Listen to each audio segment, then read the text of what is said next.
कर्पूरगौरं करुणावतारं संसारसारं भुजगेन्द्रहारं सदा वसन्तं हृदयारविन्दे भवं भवानी सहितं नमामि भवं भवानी सहितं नमामि। नमस्कार भक्तजनों, आप सभी को आपके इस अपने YouTube चैनल पर हार्दिक स्वागत है। भक्तजनों, आज हम इस वीडियो में सुनेंगे श्रावण मास महात्म कथा का 19वां अध्याय, जिसमें श्रावण मास की दोनों पक्षों की एकादशियों के व्रत का वर्णन किया गया है। साथ ही विष्णु पवित्रारोपण की विधि को भी पूरा विस्तार से बताया गया है। भक्तजनों, आप लोगों से अनुरोध है, पूरे ध्यान और भक्ति भाव से इस व्रत की कथा को सुने। इसके पहले अगर आप लोगों ने श्रावण मास महात्म कथा का 18वां अध्याय न सुना हो, जिसमें श्रावण मास में होने वाले 10वें दिन के व्रत की विधि और उसके महत्व के बारे में बताया गया है, तो आप उसको मेरे चैनल के प्लेलिस्ट में जाकर सुन सकते हैं। उसके सुनने से आपको ये व्रत कथा को सुनने में भी आनंद आएगा और इसकी कथा अच्छे से समझ में आएगा। तो आइए विघ्नहर्ता श्री गणेश का नाम लेकर श्रावण मास महात्म कथा के 19वां अध्याय की शुरुआत करते हैं। भक्तजनों, आप लोगों से अनुरोध है, कृपया कर इस कथा को पूरे अंतिम तक ध्यान से सुने, ताकि इस कथा के श्रवण से मिलने वाले शुभ पुण्य फल की प्राप्ति हो तथा बीच में रोकने का और कथा छोड़ने का दोष न लगे। तो आइए इस कथा को सुनते हैं। ईश्वर बोले, हे महामुनि, अब मैं श्रावण मास में दोनों पक्षों की एकादशी तिथि को जो किया जाता है उसे कहता हूँ, आप सुनिए। हे वत्स, रहस्यमय अति श्रेष्ठ महान पुण्य प्रदान करने वाले तथा महापातकों का नाश करने वाले इस व्रत को मैंने किसी से नहीं कहा है। यह एकादशी व्रत श्रावण मास से मनुष्यों को वांछित फल प्रदान करने वाला, पापों का नाश करने वाला, सभी व्रतों में श्रेष्ठ तथा शुभ है। इसे मैंने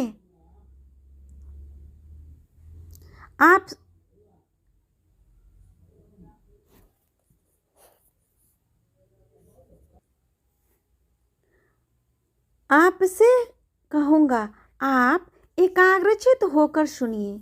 10वीं तिथि में प्रातःकाल स्नान करके शुद्ध होकर संध्या आदि कर ले और वेदवेता, पुराणज्ञ तथा जितेंद्रिय विप्रों से आज्ञा लेकर 16 उपचारों से देवादिदेव भगवान का विधिवत पूजन करके इस प्रकार प्रार्थना करें, हे पुंडरीकाक्ष, मैं एकादशी को निराहार रहकर दूसरे दिन भोजन करूँगा।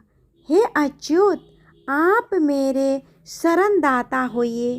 हे वत्स, गुरु, देवता तथा अग्नि की सन्निधि में नियम धारण करे और उस दिन काम क्रोध सहित होकर भूमि पर शयन करे। उसके बाद प्रातःकाल होने पर भगवान केशव में मन को लगाए। सुख, भूख लगने तथा प्रस्खलन, गिरना, ठोकर आदि लगना के समय श्रीधर इस शब्द का उच्चारण करे।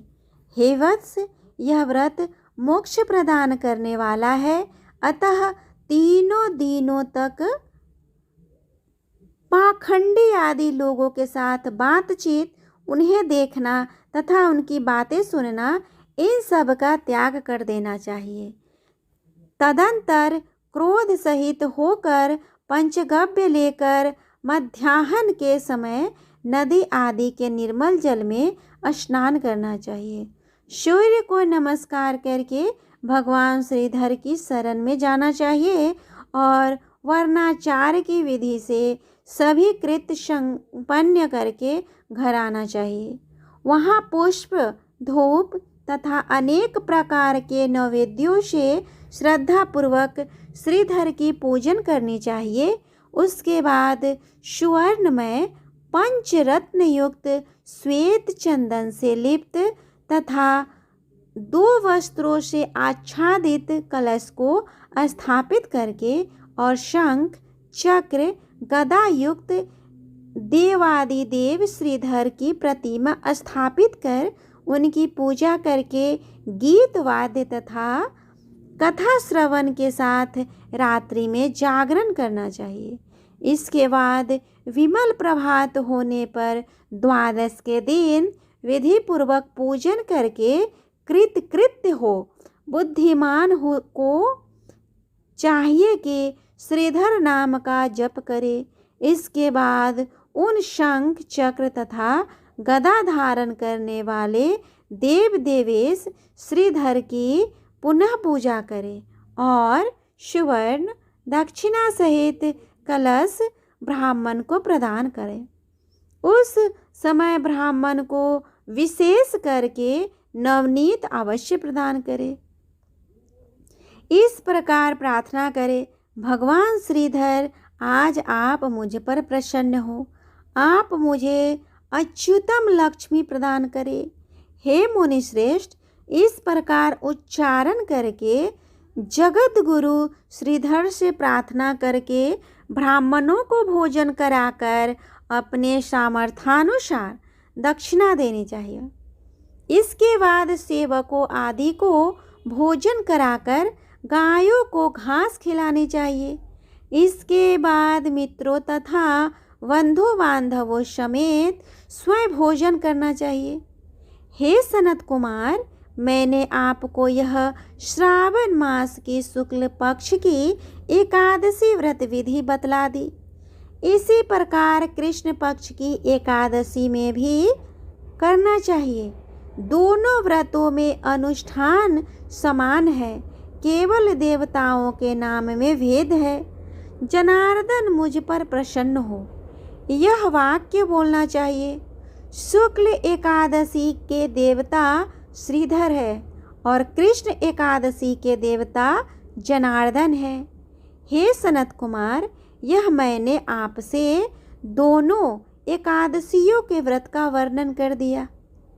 इस एकादशी व्रत के समान पुण्य व्रत न तो कभी हुआ और न होगा।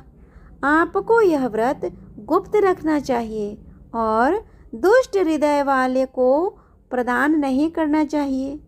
ईश्वर बोले, हे सनत कुमार, अब मैं द्वादशी तिथि में होने वाले श्री हरि के पवित्रारोपण व्रत का वर्णन करूँगा। पिछले अध्याय में देवी की कही गई पवित्रारोपण विधि से के समान ही इसका भी पवित्रारोपण है। इसमें जो विशेष बात है उसे मैं बताऊंगा। सावधान चित्त होकर सुनिए। हे महामुनि, इस व्रत के लिए जो अधिकारी बताया गया है उसे आप सुने। ब्राह्मण, क्षत्रिय, वैश्य, शूद्र तथा स्त्री, इन सभी को अपने धर्म में स्थित होकर भक्ति पूर्वक पवित्रारोपण करना चाहिए। द्विज को चाहिए कि अतो देवा अवंतु न यतो विष्णुर विचित क्रमे पृथिव्या सप्त धामाभिः, इस मंत्र से विष्णु की पूजा करे। स्त्रियों तथा शूद्रों के लिए नाम मंत्र है जिसके द्वारा वे विष्णु की पूजा करें। इसी प्रकार द्विज, कद्रुद्राय, इस मंत्र से शिवाजी की पूजा करे। स्त्रियों तथा शूद्रों के लिए नाम मंत्र है जिसके द्वारा वे शिवाजी की पूजा करें। सतयुग में मणि में, त्रेता में स्वर्ण में, द्वापर में रेशम का और कलयुग में कपास का सूत्र पवित्रक के लिए बताया गया है। सन्यासियों को शुभ मानस पवित्रारोपण करना चाहिए।